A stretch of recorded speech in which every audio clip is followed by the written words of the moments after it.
O prefeito Daniel Alonso está convocado para depoimento na CPI da carne estragada da Câmara Municipal de Marília, quinta-feira, 2h30 da tarde. O ex-secretário municipal da Educação, Beto Cavalari, diz que Daniel é o grande responsável por tudo o que aconteceu.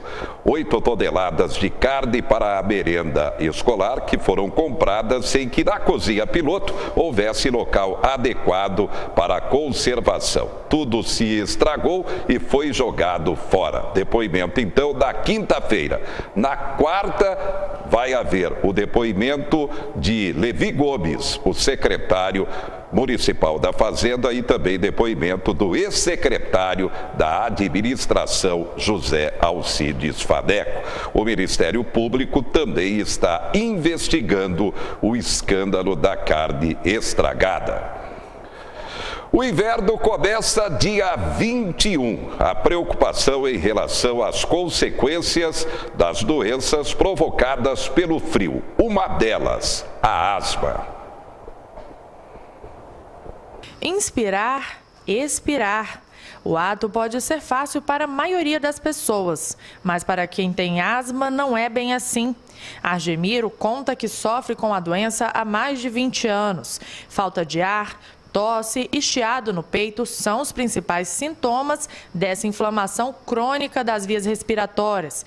No inverno, os sintomas aparecem com mais frequência, especialmente em crianças e idosos. Seu Argemiro tem 65 anos e já sabe, basta o frio chegar para as crises aumentarem. Me atrapalha muito, né? Não tenho fôlego, não aguento até caminhar depressa, pegar peso. Subir com o meu serviço braçal, subir uma ladeira, por exemplo, tudo me atrapalha. A doença é crônica e não tem cura, mas com todos os cuidados, o paciente pode levar uma vida normal. O Sistema Único de Saúde oferece tratamento integral para quem tem asma. Os atendimentos iniciais devem ser realizados na atenção básica e, caso seja necessário, o paciente é encaminhado a um serviço especializado. Se tratado adequadamente, a gente consegue controlar os sintomas e aquele sintoma que é reversível com o uso da medicação continua sendo assim. Se a gente não trata a asma, o sintoma fica irreversível, tende a ficar irreversível, ou seja, um tratamento mais dispendioso para quem lida com o assunto. Os medicamentos definidos para o tratamento de asma são distribuídos de graça pelo programa Aqui Tem Farmácia Popular, do Ministério da Saúde. São mais de 35 mil farmácias credenciadas em todo o país, onde os pacientes levam receita médica e documento com foto para retirar os remédios. Para aqueles quadros de asma menos intensas, mais leves, existe a disponibilidade de medicação pelo programa Farmácia Popular. Então, com a prescrição do médico, ele vai a uma farmácia credenciada e recebe gratuitamente essa medicação. Nos casos das asmas mais graves, existem programas de farmácia de alto custo, a maioria dos estados dispõe disso. E essas medicações, então, são oferecidas aos pacientes, também de forma gratuita. O atendimento pelo Sistema Único de Saúde no Hospital Universitário de Brasília e o acesso aos remédios de graça pelo Farmácia Popular fazem Argemiro respirar mais aliviado. Melhorou muito no começo, eu não tinha conhecimento, eu pagava R$90 todo mês, né? E para gente que ganha pouco, aperta. Aí depois eu fiz um cadastro e consegui pegar o remédio a primeira vez e até hoje nunca faltou. E no caso em Marília e região, procurar a unidade de saúde mais próxima para um levantamento da situação. Se houver necessidade, o tratamento será também pelo Sistema Único de Saúde. A corrupção, esse é o mal tão criticado pela população brasileira da atualidade. Pois é. Procurador da República da Operação Lava Jato profere palestra em Marília na Unimar, a Universidade de Marília, desta quinta-feira. Deltan Dallagnol vai falar sobre o combate que tem que acontecer contra a corrupção. Acompanhe um trecho da palestra de Dallagnol. Um tempo atrás, numa viagem de avião, eu sentei confortavelmente numa poltrona da classe econômica e uma senhorinha se sentou do meu lado. Ela se virou para mim toda simpática e perguntou: "Você não é o menino da Lava Jato?" Muitas pessoas nos param na rua para dizer: "Não desistam, vocês nos representam, perseverem." E essa senhorinha simpática virou sorrindo para mim e disse: "Ah, meu filho, isso aí não vai dar certo." Ela me fez lembrar daquela hiena Hard dos desenhos animados. Você lembra? O que mesmo que ela falava? Ó céus, vida, ó azar, isso não vai dar certo. Você conhece alguém assim, que perdeu as esperanças, que acredita que o Brasil não tem jeito? É possível nós vencermos a desesperança e nós derrotarmos a grande corrupção impregnada nas nossas instituições, mas isso depende de nós. Nós podemos reduzir o sofrimento humano causado pela corrupção, mortes em estradas ruins, desigualdade de oportunidades, falta de segurança pública, escolas péssimas, doenças causadas por falta de água tratada e de esgoto, aflição em filas de hospitais e tantos outros problemas. Lutar contra a corrupção é uma questão de justiça social, de compaixão e de realização de direitos humanos. Por isso, hoje nós vamos falar sobre sonhar, perseverar e ousar na luta contra a corrupção no Brasil. Bom, eu vou começar pelo sonho. Quando eu saía da faculdade, há 15 anos atrás, eu tinha um sonho de um Brasil melhor. Mas mais do que isso, eu queria contribuir para ele. O caminho que eu encontrei para isso foi a carreira de procurador da República. Meu objetivo era, nos casos criminais, alcançar a justiça e, com isso, ajudar a evitar a roubalheira e recuperar o dinheiro desviado. Em 2004, eu tive o meu primeiro grande caso de corrupção. Identificamos mais de 70 funcionários fantasmas na Assembleia Legislativa do Estado do Paraná. O dinheiro dos salários era desviado pelo esquema. Passados mais de 13 anos, adivinhem o que aconteceu?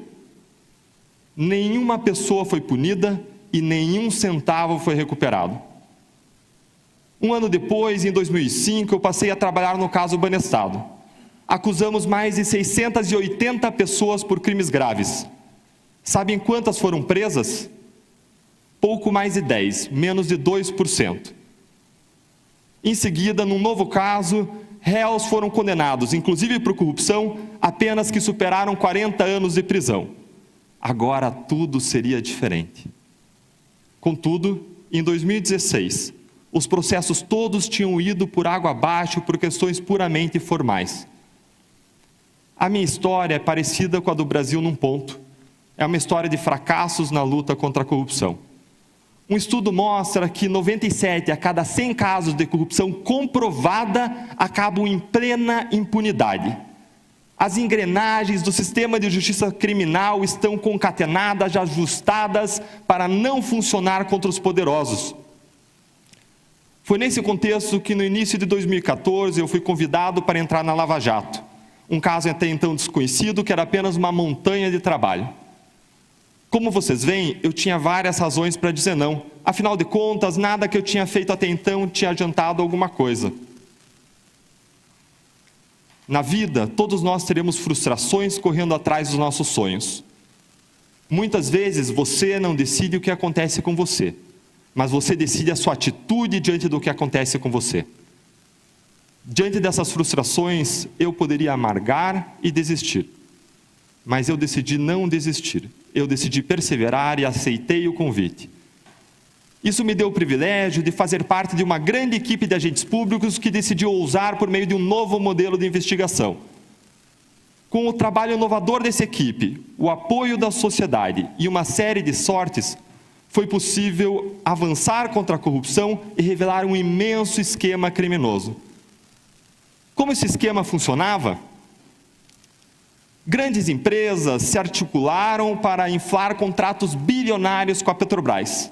Elas pagavam propinas para aumentar os seus lucros. Do outro lado, o interesse de agentes públicos casava com o desses empresários. Políticos e partidos escolhiam a dedo funcionários, altos executivos da Petrobras, justamente para que eles arrecadassem propinas.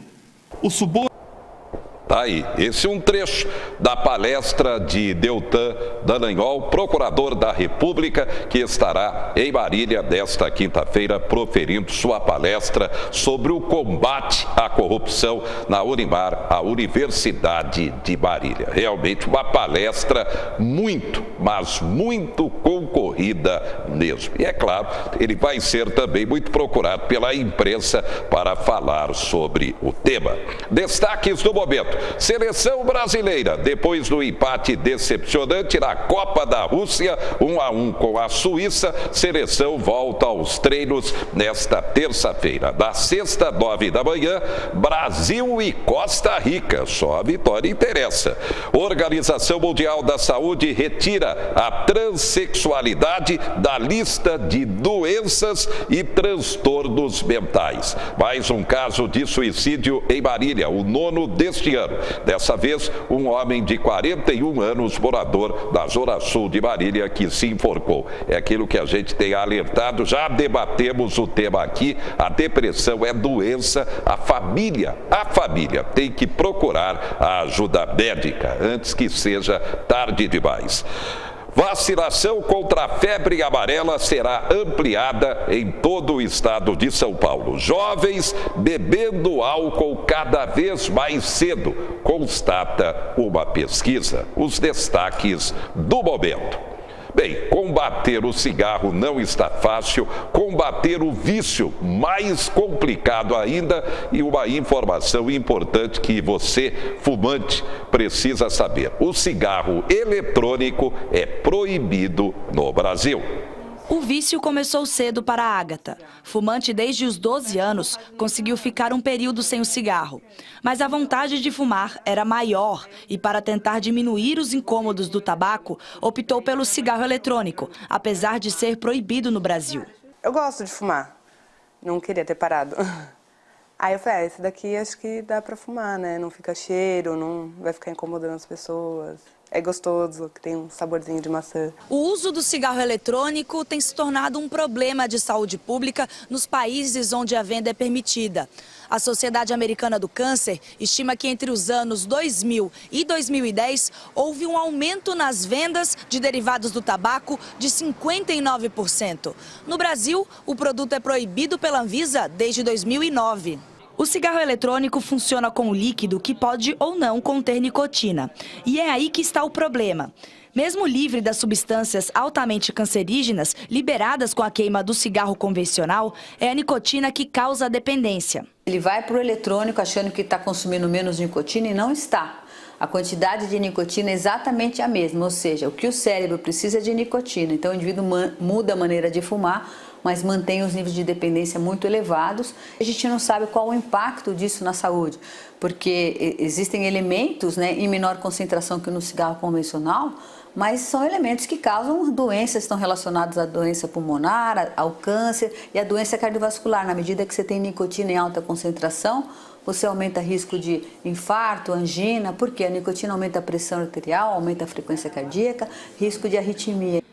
A doutora Jaqueline conduz um estudo no Hospital das Clínicas com usuários de cigarro eletrônico. E o uso entre os jovens é a maior preocupação dos médicos. A gente vê em usuários, que nós tivemos a oportunidade de pesquisar, que eles não tiram da boca, a gente chama de chupeta do diabo. Até porque como não produz fumaça, produz um vapor, não incomoda quem está por perto, ele pode estar numa sala fumando e na medida que ele tem estímulo da nicotina, cada vez ele quer mais, cada vez ele quer mais. Então, talvez até o processo de dependência, de neurodependência, se intensifique. Está de longe dizer que deixar de fumar o cigarro convencional para passar a fumar o cigarro eletrônico seja um benefício para a saúde. Benefício é parar de fumar. Isso é benefício. O alerta, portanto, está dado. Destaques da Copa da Rússia. CBF quer saber da FIFA por que o árbitro de vídeo não foi utilizado no empurrão do atacante da Suíça no zagueiro Miranda, quando do gol de empate da seleção suíça neste domingo contra a seleção brasileira. Para a FIFA, a arbitragem do mexicano para Brasil e Suíça foi absolutamente correta. Desta segunda-feira, O destaque foi a estreia da Inglaterra 2-1 contra a Tunísia. O gol da Inglaterra foi nos acréscimos. Nesta terça-feira teremos 9 da manhã, Colômbia e Japão. Meio-dia, Polônia e Senegal. E vamos ter às 15 horas, Rússia enfrentando o Egito. Seleção brasileira confirmando, volta aos treinos nesta terça-feira e volta a campo na sexta, 9 da manhã, contra a Costa Rica. Daqui a pouco você confere. Celebração especial em Marília para marcar os 110 anos da imigração japonesa. E a tecnologia também para a cotação dos preços dos hortifrutis. Já, já.